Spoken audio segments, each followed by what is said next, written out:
Hi, Margaret.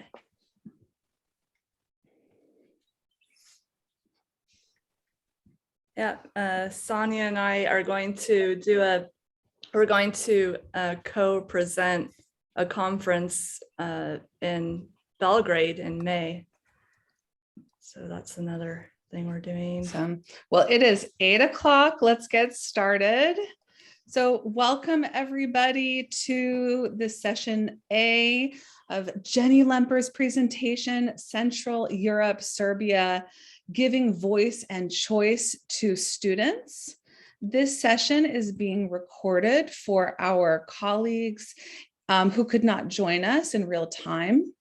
We are using automated Zoom captions during this live event, and we will edit the recording transcripts before we share them with you to be more accurate.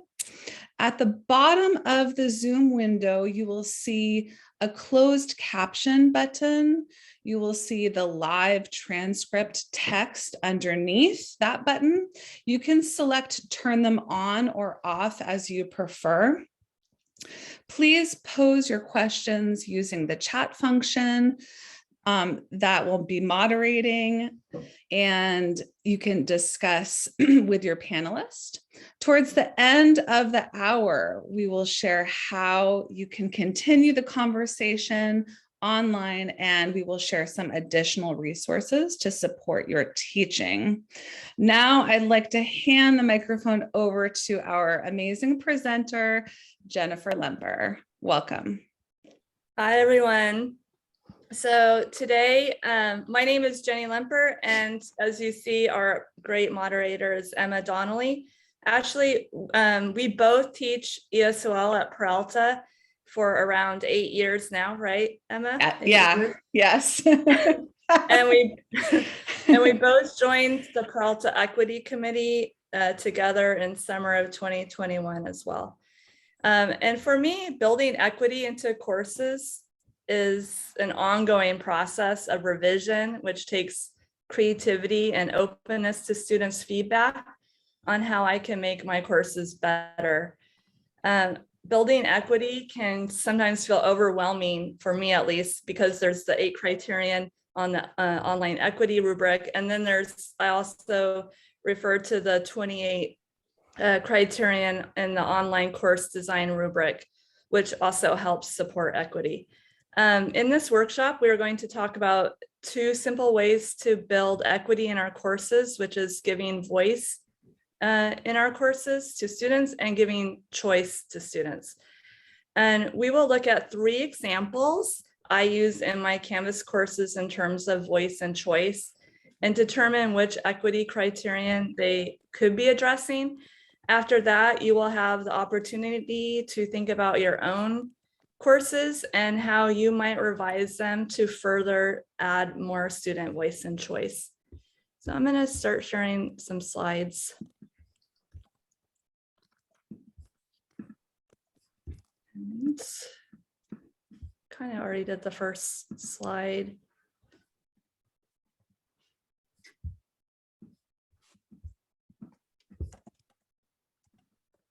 So the driving questions today are pretty simple. What is it to give voice and choice to students? That will be portrayed by the 3 examples.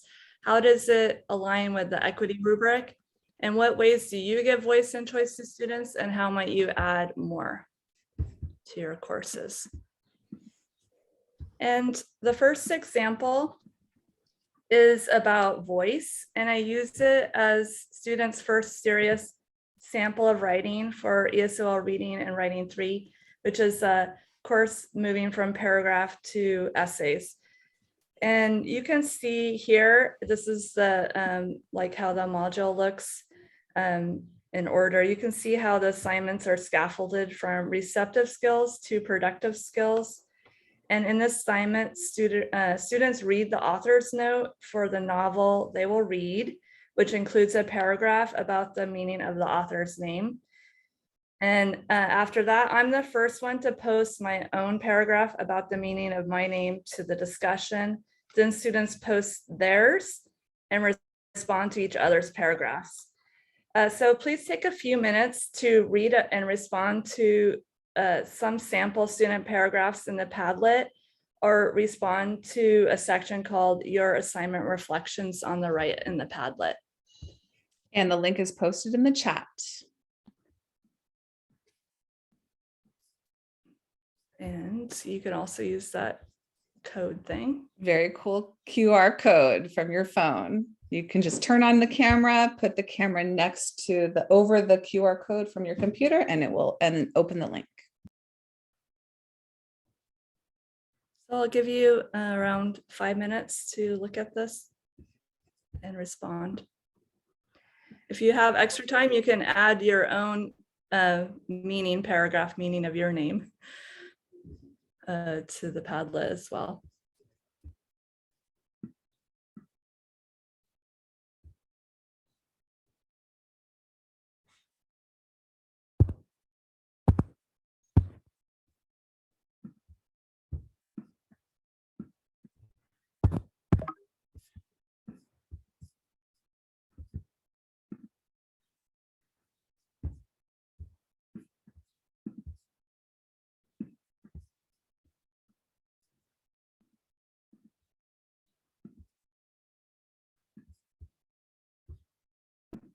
So I'm just sharing the actual Padlet, what it looks like.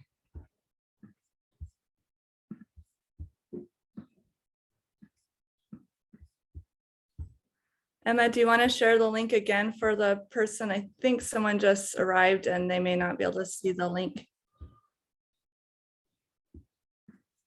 Yes.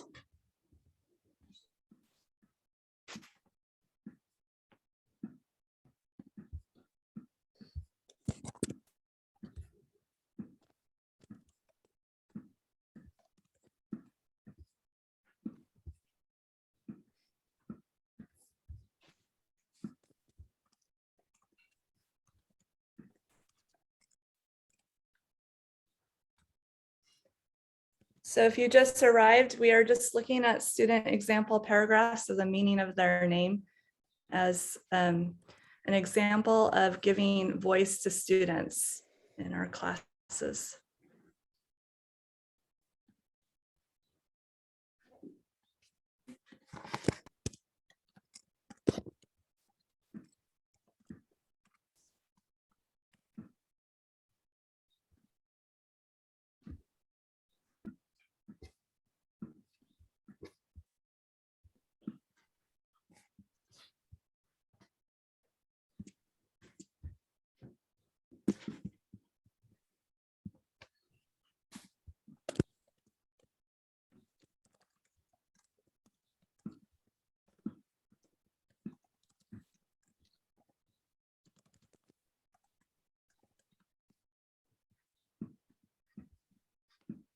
So we have a comment in the assignment reflections. Looks like this would address E8, connection and belonging. Yeah, I find that as a starter, we do this assignment right after the icebreaker. And it's kind of similar to an icebreaker, as in students connect with each other through their names. And it also makes them feel welcome culturally, because their meanings of their names are often connected to their culture and also personal stories, like family stories.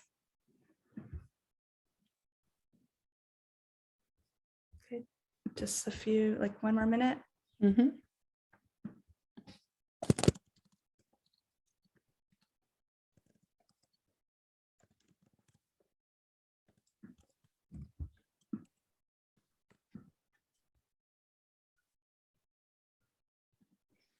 Emma, do you have the equity rubric file, or maybe Kevin does, to share it?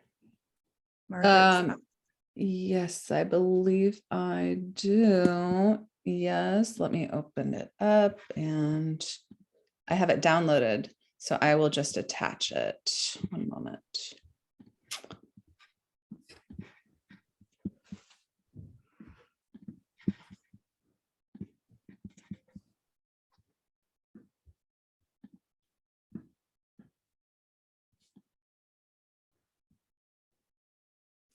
Yeah, from these paragraphs, I often, you know, when I read students writing, sometimes it's very emotional for me as well to learn, you know, helps me understand the background of my students, and,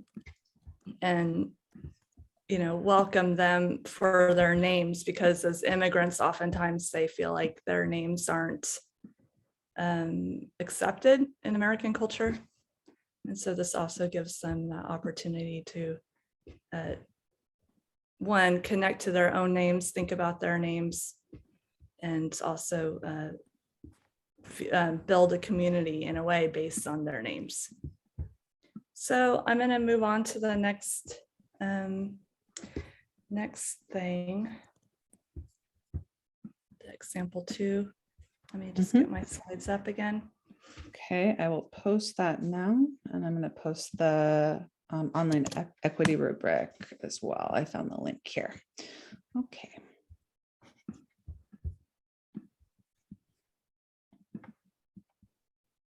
Okay, and in my second example, it shows both choice and voice, and I use it to accustom students to brainstorming, because English learners, I found, often feel at a loss for words. And this activity is meant to show them the fun and freedom of brainstorming and its value as a source for words and ideas to use in their writing. And again, you can see here how the assignment is scaffolded from receptive skills to productive skills. Students read a selection of Joe Brainerd's I Remembers. And this book is, I don't know if you're familiar with this book, but Brainerd wrote seemingly random memories, all starting with I remember.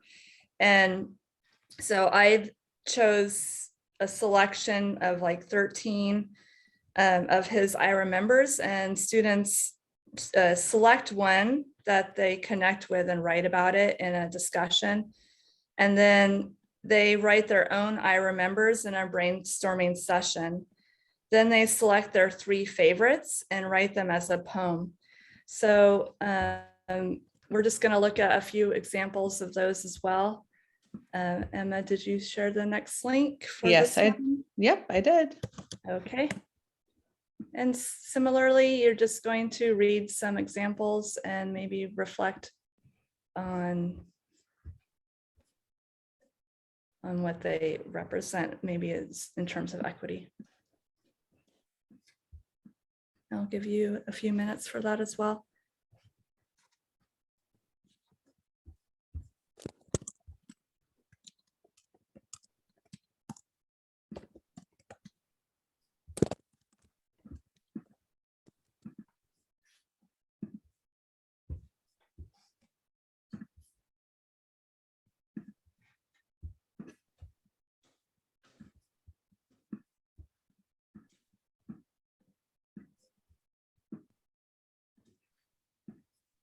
You can also see the diversity of personal experiences on the students, from the students.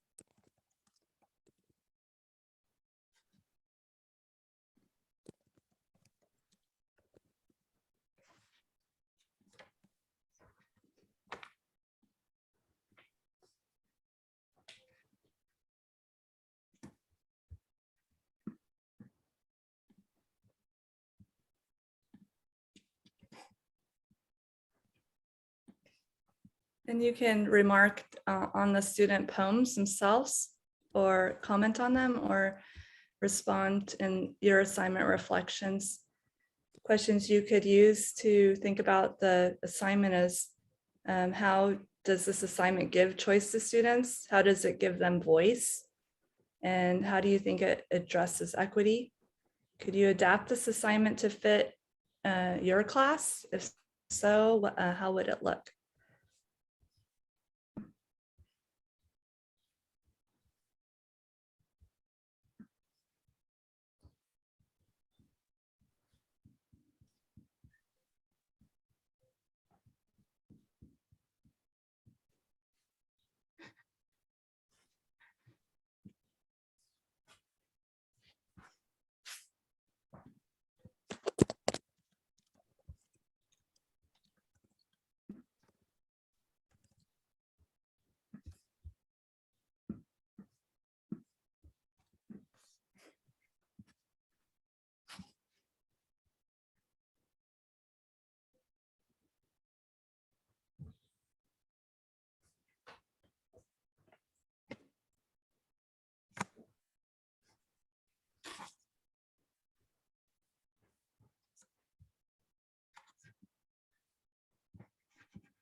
Thanks for that comment to student poem 3. I can only imagine how intimidating it would be to not know the native language in a new place. Yeah, I feel like when we let our students share their personal stories through poems or other kinds of writing, we can empathize with our students more and understand their complexity of their experiences. And also like give value to it and recognize, their prior knowledge and experiences. For instance, poem 2, I really love. This was a Mongolian elderly, older Mongolian man who got his lottery. He got the visa through the lottery. And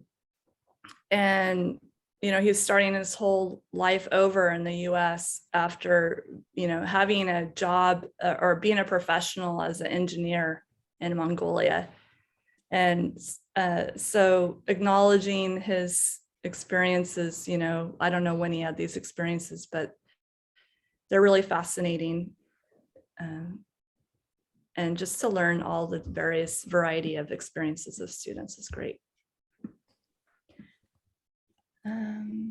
My class is a lower division GE course about learning how to learn, called How to Learn with Your Mobile Device. I could adapt this activity to encourage students to share their learning experiences through their lives and their experiences using technology for learning purposes. Yeah, that's great. Yeah. And interestingly, just adding I remember, students, it was easier for them to share by having just that phrase in the beginning. It helped them come up with more ideas. Okay, let's move on.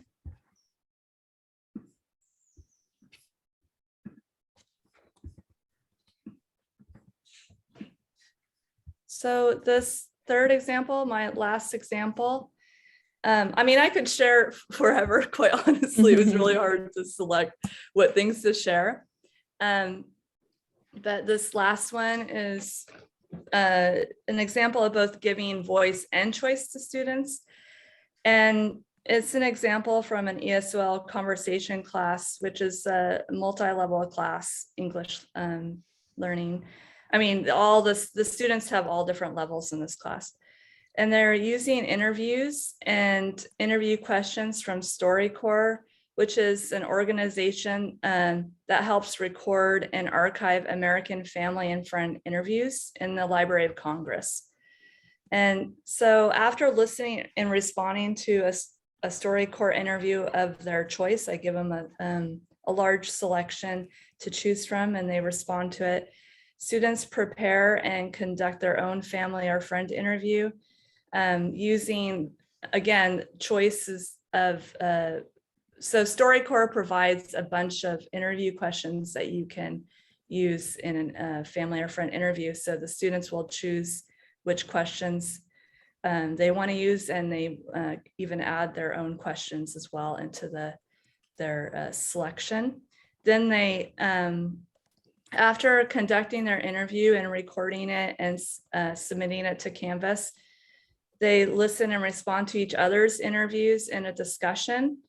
And instead of using Padlet for this, I'm just going to play a brief sample from one of the interviews between two best friends. So let me go to that.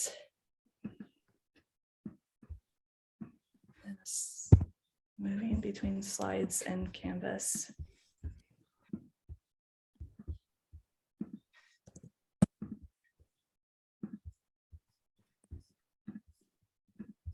So just before, you could see this is the StoryCorps website, what it looks like. And then I give them a bunch of choices with the transcripts as well, so they can read along if they would like. And then the next, after this is when they do their interviews. And so all the interviews are here, and then they respond. Hopefully they respond to each other's interviews, but I do give 2 examples for them to hear other students. I've gotten permission to use these from students, these 2 particular students. So I'll just play this one here between 2 friends, and I won't play the whole thing, but I'll just give you a taste of what it might look like or sound like. Hi, Sandra. I'm good. How about you? I am pretty good. Thank you. Today, I am going to interview you about your school life in the US. Is it okay? Yeah, sure. I will be happy to. How long have you studied abroad? I have studied abroad for 4 years. Where are you from? I'm from Macau. Oh, you are from Macau. What's your home language? My home language is Cantonese. Why did you choose to study in the United States instead of any other country in the world? You know, there are a lot of choice. Yeah, I know a lot of colleges and university in the US have good world ranking, and I thought I would be beneficial to learn and study from the school here. Yeah. Oh, what's the difference between studying in Macau and here? I think the United States is like a melting pot. People in the US are diversified, like people from different cultures, different countries, different backgrounds, different perspective, and then I'll learn a lot from them. And also there's more interaction between student and teachers, and also student with student. Student here always feel comfortable to ask questions, to speak up. But in Macau, students are shy and just sit and listen. Now I learn from the student here, and I have more confidence to speak English. And also there's less homework here than in Macau. I think students here have more time to do their own thing, so I think they are more creative. Yeah, I agree with the thing you say. I have similar experience. When I came to the United States, I have low confidence to speak English. Yeah. I always keep silence. My teacher always encouraged me to speak out. When my answer was wrong, my teacher would say, "Good guess, almost." Oh, she was so helpful and encouraging. Now I feel more comfortable to speak English. Yeah, me too. And did you face any challenge when you first came here? Yeah, definitely. There's a lot. I miss my hometown, and it was difficult to live in unfamiliar culture. If I didn't have a car, I feel like I have no feet. It was not easy to live with the homemade, with the strangers, and I always had the feeling of being homesick. Yeah, you experienced the hard time. And what are the best memory of college? Okay, I don't know if we should just keep listening, because it's such an interesting interview for me at least.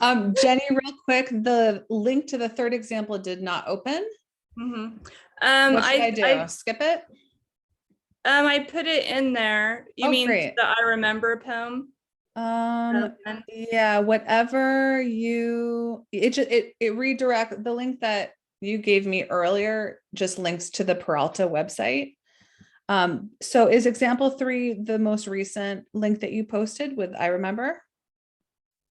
Example 3, I don't give a link because maybe I accidentally gave it to you.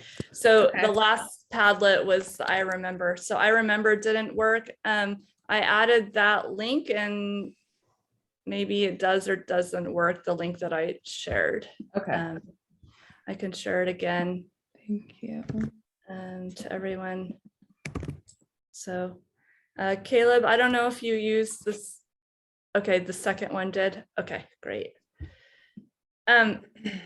So the interviews, I find that interviews can work in so many different respects. Like in my reading writing 3 class, I also use it for when students have to, the first essay they have to write, where they have to integrate outside sources, instead of having them use an article. They do that later. They find, or I help them find an article to use information in that article to include in their essay. But before that, I have them write an essay about a tradition or custom of that they hold dear.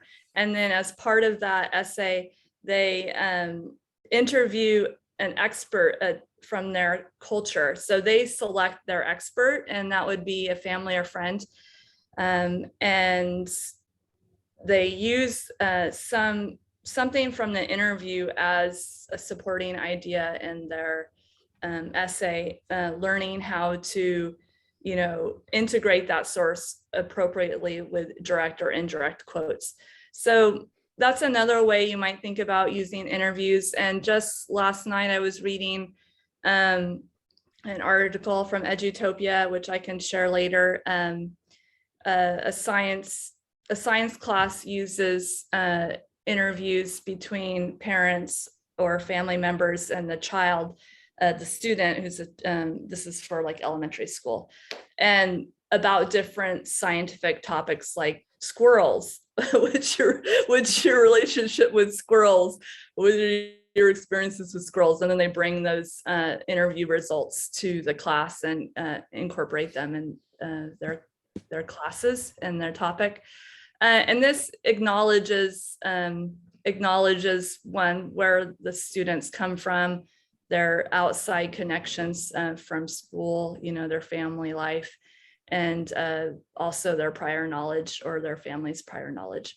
So I think interviews have a lot of potential to in different variety of courses. Let's see. I don't know if you want to add to the chat your thoughts about interviews. Have you done interviews or used interviews in your courses or not? Have you read about it? Have you thought about using them? What equity rubric do you think or criterion might that align with?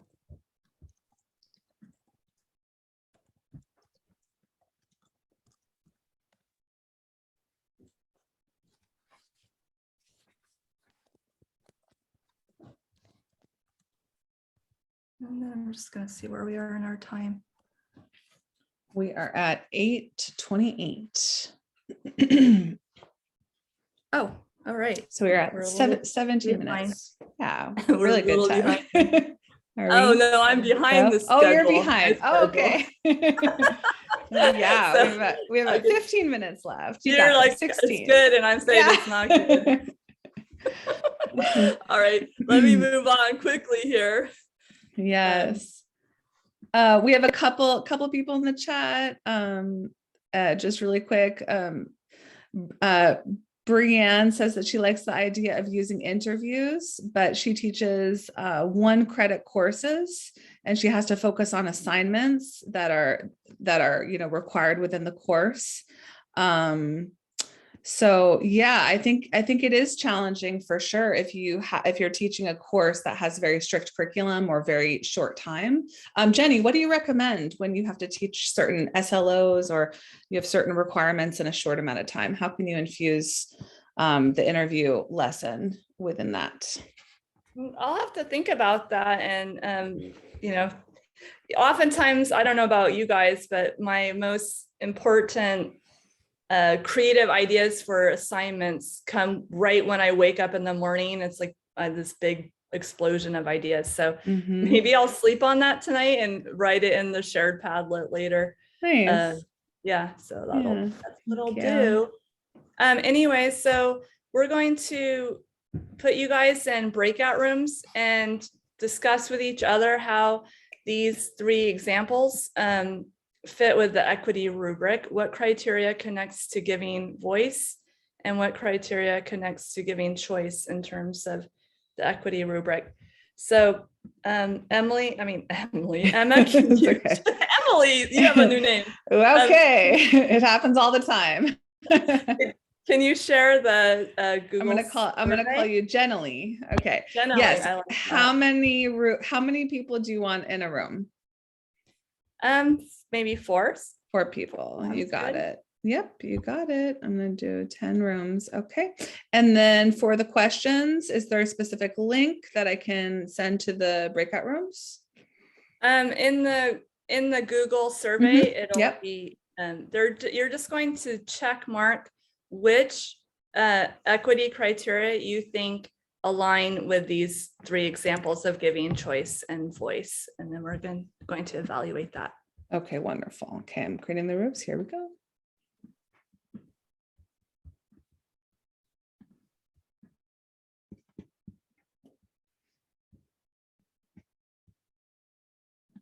Okay, and I'm going to type these questions in so thinking about your course. Okay, so I'm only sending the Padlet of thinking about your course. This one, I think. Okay. And I'm going to broadcast message.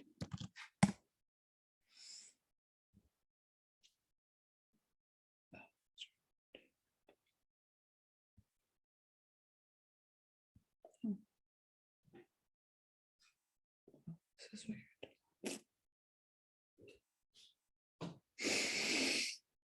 Oh.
So.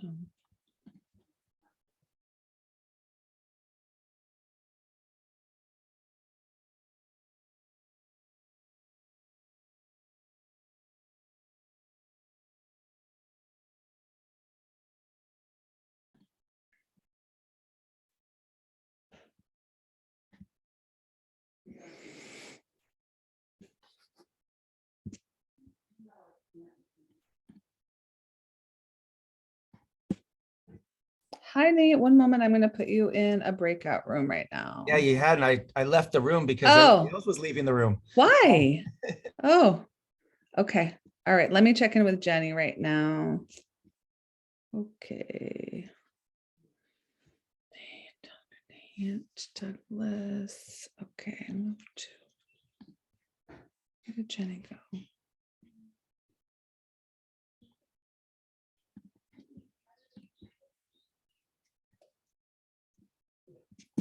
Jenny.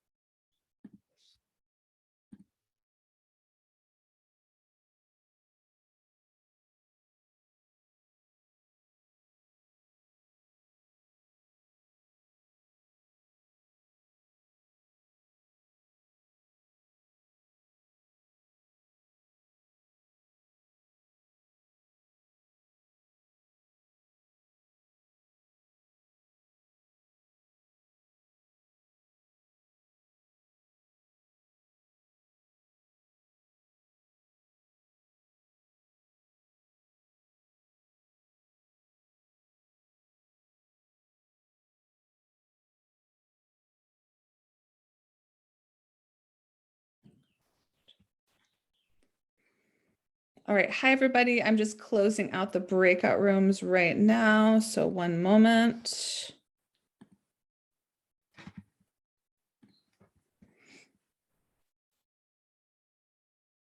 Okay. Welcome back, everybody. Hi. Hi, Monica. So good to see you. Anyways, I ended up in a room and I didn't know how to get out. So I'm sure maybe you guys experienced that too. Any case, we can look at the results of the survey and see what you guys think as far as which equity rubric criterion these three examples align with. And let's see, excuse me while I spend some time.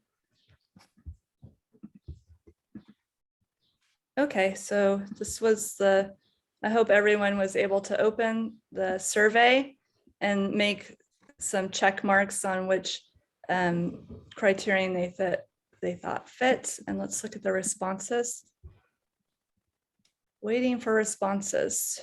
I think because the message came to us in breakout rooms, we weren't able to click the link. So maybe people can put their thoughts in the chat.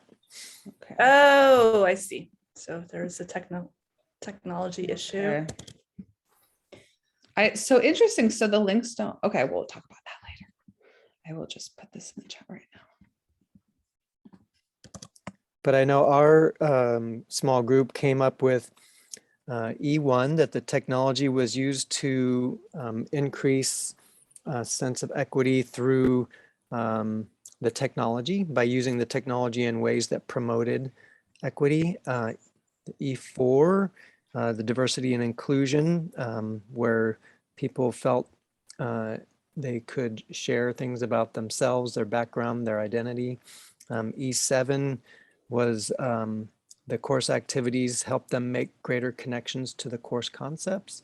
And E8, the act of interviewing each other and working with each other on Padlet and other technologies and assignments gave them a greater sense of connection amongst themselves as classmates. Oh, thanks, Kevin, for that. Yeah, that means that just giving voice and choice to students can align your course to multiple equity criterion, which is pretty cool. Because if we just, when we look at the criterion, sometimes you're like, how do I align my course to this? And if you just think, okay, how can I add my students' voice to my class? How can I give my students choice? Then you're, in a way, accidentally getting into equity, by just asking those two questions.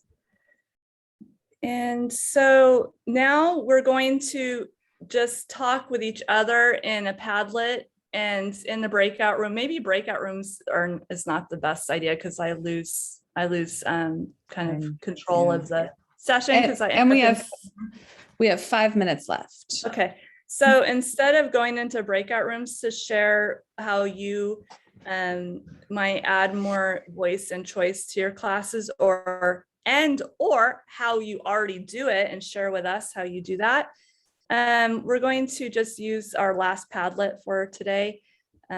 Hopefully that one works. Emma, can you share that last Padlet? Or maybe yes. No, I can do it. I can do the last Padlet here. So it says conference Padlet connecting after the session. This one? No, the one before that. The one thinking about your course. Yes. Choice in our courses. Yes. Great. Okay. Yes, I have two. I can do it. There we go. Okay, thank you. And I'll just so how the driving questions here are simply what subjects and courses do you teach? That would be good to know as part of this, some background. And what are some ways you give voice and choice to students? And what are some specific ways you could adjust your course activities to give voice and choice to students? More voice and choice. Do you want to share your screen, Jenny, for these questions? Would that be helpful?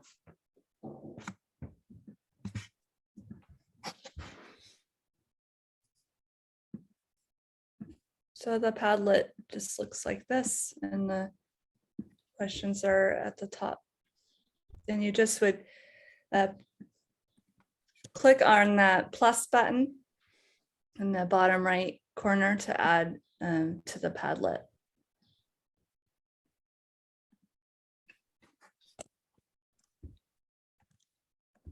In the meantime, if you have questions for me, or Emma, you can add those to the chat. Then, since we're coming to the end of our session.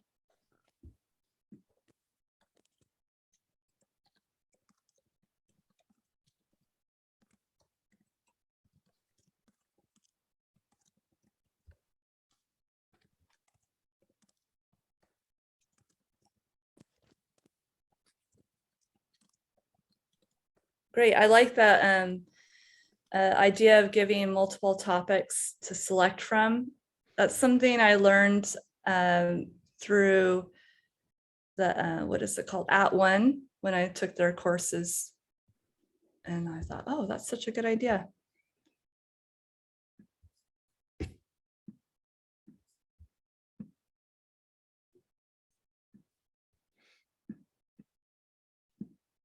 And if you want to actually speak up, you can either add to the chat or you can orally share your thoughts.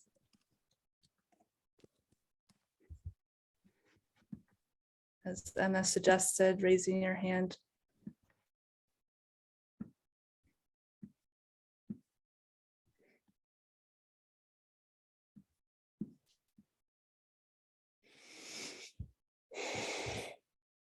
Mm-hmm.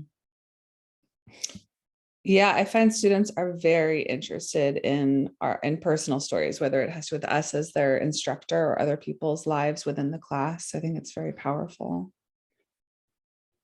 Yeah, I also think, I don't know who wrote this about giving late work, letting students turn in late work with no penalty. I find this has become way easier now that we're online in Canvas. It adds more flexibility. So for that, low stakes scaffolded assignments.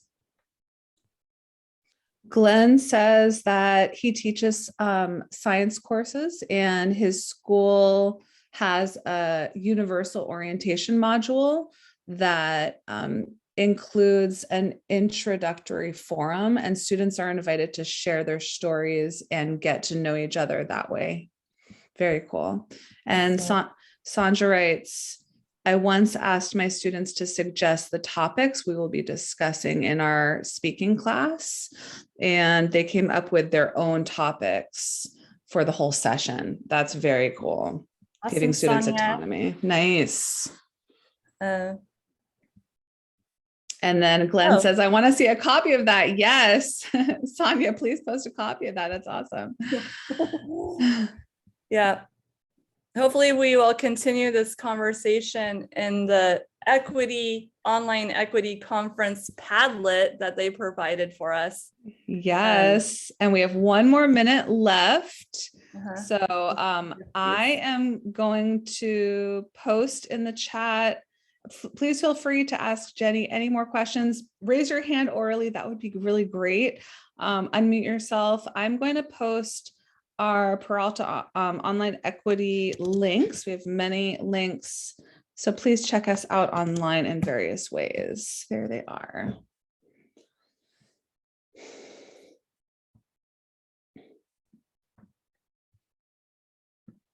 Oh. Monica, what do you mean? Blue Contra Costa College image, and it will take you to my assignment share. Oh, your personal assignment. Yeah, so I put it in your Padlet right there. So that thing, I don't know if it's obvious that it's a clickable image right there.